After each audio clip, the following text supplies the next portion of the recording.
તો પ્રાંતિજમાં વીજ કર્મચારીની દાદાગીરીનો વિવાદ હવે વધુ વકર્યો છે। ડેપ્યુટી ઇજનેરે વીજ ગ્રાહક સામે ફરિયાદ નોંધાવી છે। ગ્રામજનોએ વીજ કર્મચારીને માર માર્યાની ફરિયાદ કરી છે।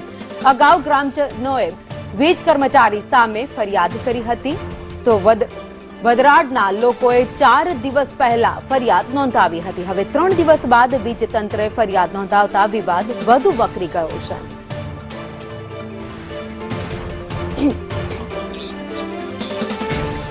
વધુ અપડેટ સાથે સંવાદદાતા જીલ રાવલ અમારી સાથે જોડાઈ ગયા છે। જીલ, સાબરકાંઠામાં જે વિવાદ છે વીજ કર્મચારીઓનો એ વધુ વકર્યો છે।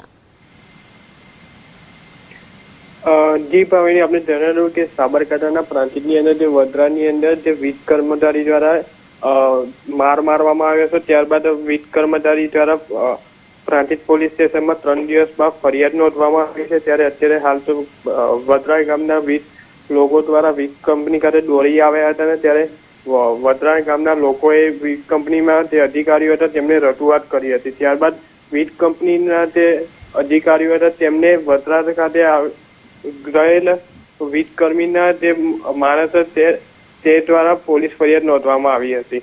જી, આભાર માહિતી માટે।